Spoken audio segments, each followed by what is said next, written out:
Hey guys, welcome to my YouTube channel. দেখো আমার কতটা শরীর খারাপ, মানে কতটা ঠান্ডা লেগেছে, আমার কথাও বলতে পারছি না। তো মাকে বললাম চাউমিন খাবো, তো মা সাথে সাথে চাউমিন বানাতে বসে গেছে। দেখো কড়াইতে জল দিয়ে দিয়েছে, তারপর চাউমিনটা দিয়ে দিয়েছে। তো চাউমিনটা ভেঙে নেওয়ার পর যখন নাড়ছে দেখে জল কম পড়েছে, তো একটু জল দিয়ে দিল। এবার ভালো করে নেড়ে নিল। তো চাউমিনটা হয়ে গেছে, এবার এটা নামিয়ে নেবে।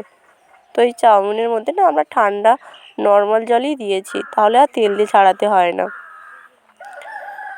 এরপর কড়াই বসিয়ে দিয়েছে, কড়াইতে এবার সাদা তেল নেই বলে সর্ষে তেলই দিয়েছে। তো এবার ডিমগুলো ফাটিয়ে দিয়েছে, 2টো ডিমই দিয়েছে এতে একটা চাউমিনে। এরপর একটু নুন আর একটু হলুদ দিয়ে এটাকে ভালো করে ভেজে নেবে ঝুরু ঝুরু করে। দেখো হয়ে গেছে, এবার তুলে নেবে এটাকে।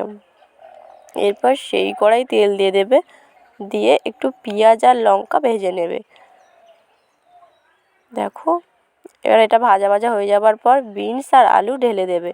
তারপর একটু নেড়ে নুন আর হলুদ দিয়ে নেবে। এটা ভাজা ভাজা হয়ে গেলেই চাউমিনটা ঢেলে দেবে। ব্যাস, একটু নুন কম পড়ছিল বলে মা একটু নুন দিয়ে দিয়েছে। দেখো নুন দিয়ে দিয়েছে, এবার ডিমটা ঢেলে দিয়েছে। তো চাউমিন তো আমার মা এইভাবেই বানায়, তোমাদের কীভাবে বানায় অবশ্যই বলো। তো এরপর আমি নিয়ে বসে গেছি। তো শুধু চাউমিন নিয়েছি, সস আর নেইনি, ভাল লাগছিল না। চলো ভিডিওটা আজকে এই পর্যন্ত।